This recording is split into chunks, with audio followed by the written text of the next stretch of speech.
welcome back to our channel and Happy New Year. Today we are going to be talking about citruses. Yeah, citrus trees, and I think this is because of popular requests. Yep. A lot of people wanted to see more citrus trees, and we'll start with one that we have not yet recorded and we cannot take credit for because this is sitting right literally next to our house right here, and it is the oldest one. It's a dwarf. It's a grapefruit. We have not a clue what variety, but it is red. And two things happened this year. Number one, you can see on the leaves, it's a little bit stressed. And why is it stressed? It's because it produced too much on one side and it kind of fell over because it was getting too heavy. It literally collapsed on the house. We came back one time. We changed the sprinkle, the dripping system for it this year, and we had some heavy rain and it just went bloop. So we just collapsed on the side. And because of this, that's our reality. So you can see the stressed leaves a little bit, and it's not dead. It's been supported by about a month now or so. Okay, well look what caused the stress. And move the ones in the front. There you go. So this is what's going on here. And so you can see. So these are like at least a pound each. They're not too big for a grapefruit, frankly.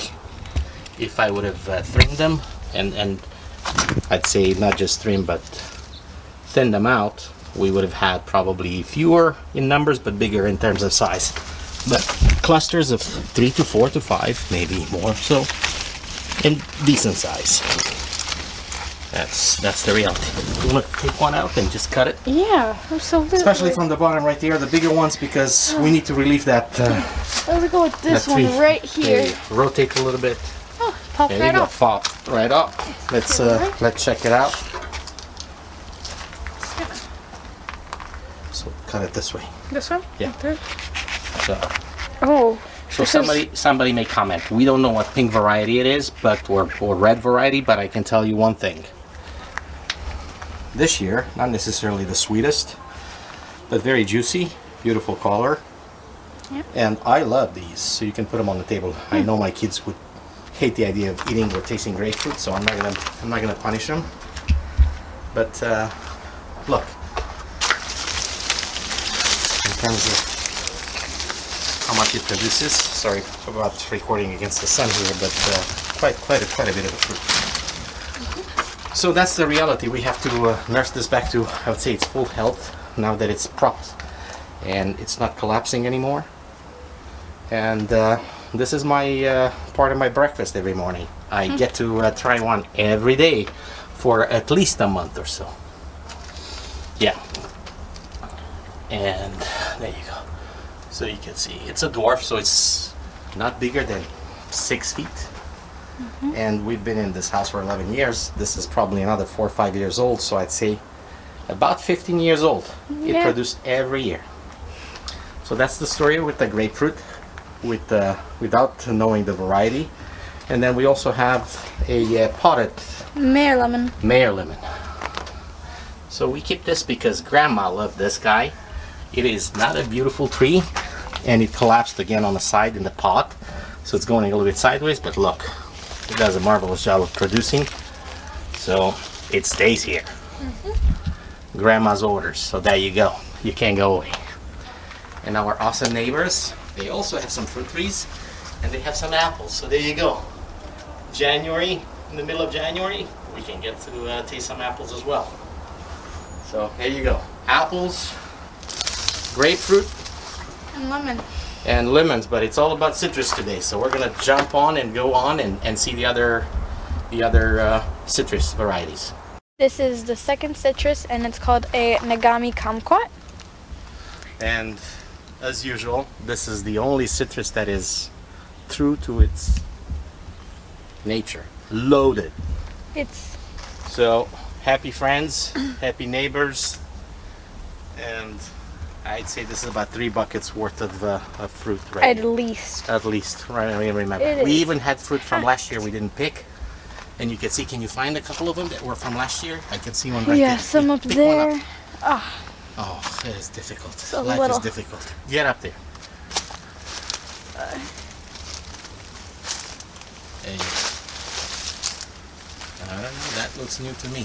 It's pretty No, orange. no, it's the ones that are just The- a little bit shriveled up. But you get a sense. So this is another one that's very heavy producing. I noticed a couple of things and a couple of trends, and it's not just in my yard, but it's in the neighborhood. I would say now our microclimate in Southern California. Every other year, most citrus trees produce heavily, and then another year they typically take a rest. That's what I've noticed.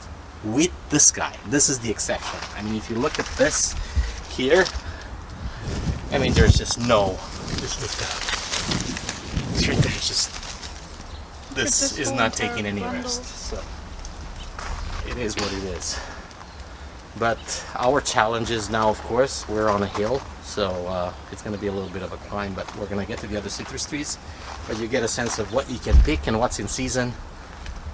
January, right? Mid-January. Yep, mid-January. All right, let's move on. This is our third citrus tree, and it is a Tarako blood orange. Okay. And we didn't record this one either. We didn't have any movie on this. This is a full size or regular size. We've had this for a while, right? Yep. It doesn't have enough food because it sits in a natural pot. It's sitting on the top of a rock, and we just dug maybe about a 2 to 3 foot Hole. well, about 3 cubic foot hole, but it could benefit from more soil, and it's from that perspective it didn't do too well. I did increase the water cycle this year, and it's doing better. You want to show a few? Yeah. Maybe take out. This is a blood orange, right? Yes, it is. All right, let's check it out. It's actually doing fairly well. It should be a big cluster of 7, 8, 9, 10.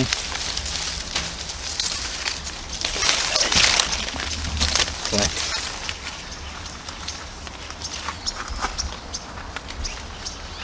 Oh, this one Just rotate. Pull. is stuck. That's All right. what we're working Cut with. it in half. Let's see what we'll work with. It should be a blood orange. Yeah. I love the color. And I love these guys. They're so yummy. This, to me, is the sweetest of the blood oranges that there are. Of course, Cara too, but this, I love this. So if you look for a good variety and atypical one, the Tarako orange, highly recommended. There you go. Another one to add to your collection. Again, this is a regular size tree. It's probably 7 foot tall, and it's been sitting like at this height for a while because it could benefit from more food or more soil, but it's very limited in its use, and I'm okay with it. As long as it stays in this size, I'm okay. This is our fourth citrus, and it is a Moro Orange. Okay. So another orange, another blood orange, dwarf, right? What's the issue with this guy here today? Oh, well, as you can see, he is completely loaded with fruit, This is what's going on. and he's definitely toppling Clusters over. about a bunch, maybe 10, 15 fruit, and it's just collapsing all over the place. So I waited for this video to take some videos and record, and then I have to juice some citrus here because it's just got too much. I see the ones right here are probably the one that look the ripe. They have the best color, so in terms of that. All right, here we go. Let's take a try out of this guy here. Small in size, and of course it has to do with the numbers and the way they're loaded. So again, a blood orange, not as sweet. To me, it has an earthy flavor. So love that. Really good color, Oh, yeah. right? And it's really juicy, too. Yeah, there you go. Another beautiful blood orange that makes a mess, but hopefully it makes the it tells the story. So I do recommend this one.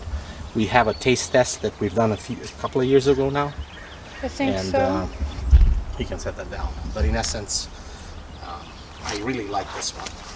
The reality of our orange and citrus varieties is that they're not ripe at the same time, so our season extends.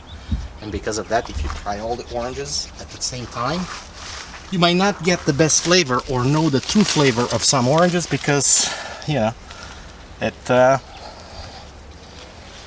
they're just not ripe at the same time. So they're 2-3 weeks away. Each variety is a little bit different, but heavy producer. Look, cluster of 2, 4, 6, 8, 9, and it's just one branch, multiple other branches of alike, and it's just on and on. It's probably about 40-50 oranges just on half of a branch. So I think it's in pain and we need some help, right? Yeah. But another option for you, again, it's a dwarf about 5.5 feet tall and about 5 years old, and he was planted as a fairly small guy, and it's doing well, and it's expanding and extending, and it's also more so collapsing. So there you go. So that's another option for you if you're looking for Southern California or any other area. Absolutely recommended. This is our 5th citrus, and it is a Mexican lime. Mexican lime. Heavy producer. I would say another exception where we said that every year you would get a heavier crop, and then the tree itself takes a break and then it follows up by another year. This is absolutely loaded, and if you look, it's also, now they're on the ground, they're everywhere on the ground, and it's actually pushing some flowers now. A little bit of action here.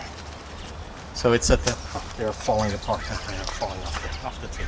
Beautiful, big, full size, and It's a very, very big producer, big producer. as you can see. This is our lemonade or Mexican limeade tree.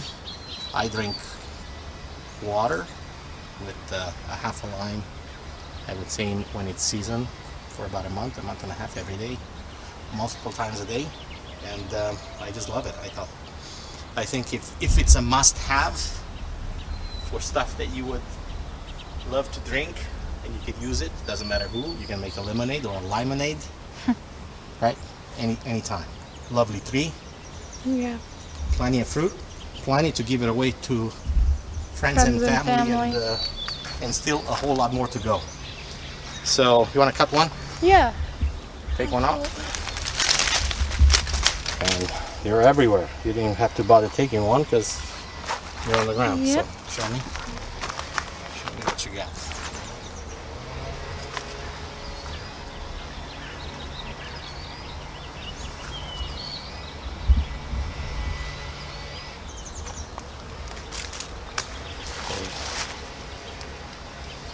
There you go. Yeah. Seeds. So it has seeds. Juicy. Excellent flavor. Excellent lime flavor. You love beer, you love this guy in your yard for sure. Cheers. So this is another one, so you can get to experience what's going on in and what's growing and what's ripening and what's ready to consume, I should say, in mid-January. Okay. These are the last 2 oranges that we have today to show you guys. What is this? This is a Washington Navel, Mm-hmm. and it produces quite a lot. A lot. But they're so tiny this year. Unbelievably tiny. Like, look, last year, I think we had at least quadruple the size. Yeah. So, heavy load, but look at the size. Tiny. Excellent tasting. It's not a blood orange, it's a regular orange. You want to chop one up? Let's take a look. Sure. Let me take one off. Looks good. This is Mom's favorite. 3, by far, the best smelling orange variety, and it's also, to me, it's the sweetest. There you go. Open it up. That's what a Washington Navel Orange looks like. Lovely. Let me try it. Wow. Candy. Candy. So sitting side by side, again, a dwarf loaded, so I have to juice some so you could see here it's a lot of pressure, it's a lot of weight put on this tree, and they're also stressed because we had a lot of rain and we had a lot of water, so may need some food after this heavy load. So I'm gonna take additional care of these trees because you can see a little bit of a yellow in the leaves, which indicates some stress or some lack of minerals and or food. Now, sitting next to this guy, which is the Washington Navel, we have the Valencia. Now this was loaded last year. Great fruit, great tasting fruit, bigger in size. I think we have a dozen, and that's it.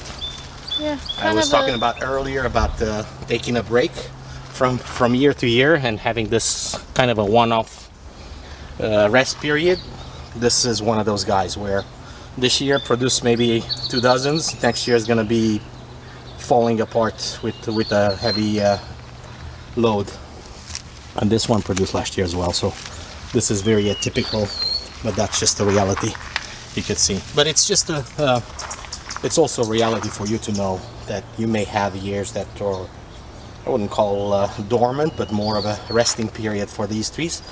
They're growing. You can see growth. I think they were 6 foot. Now it's going on to be a 7-foot tree. Dwarfs again, so fine with me. I don't need bigger trees because it's a pain to pick up fruit from a full-size tree. And then we're gonna come back to this Washington Navel here, and this one doesn't know how to take a break, and that's just the reality, which is fine. But we have more fruit than we would know what to do with, so it's gonna be a party here at some point where a lot of our friends will go back home with a bag of citrus, right? Yeah. And then we're gonna juice up a bunch, and then also give away to relatives and also some friends. That's our lime tree, Mexican lime tree right there. We're on a hill, so it's difficult to walk from one tree to another. Logistical challenges holding a camera and going up some stairs or steps on a hill. But this is it. I just wanted to share a few of our citrus. We still have probably 6, 7 that we haven't even touched base on, but I just wanted to show you at least the ones that are doing well. We're not perfect. Our car this year looks pretty, I won't call it dead, but disappointing, big time.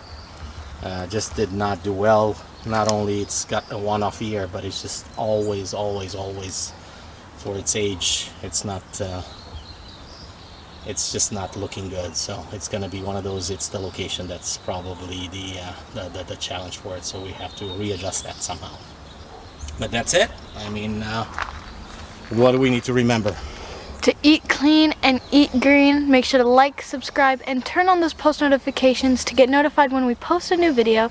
And drop any comments down below if you have any questions, comments, or concerns. Yeah, and of course you can see here plenty of work to be done with our citrus as well, but I just want to show what's going on in mid-January here. So that's all, a reality check.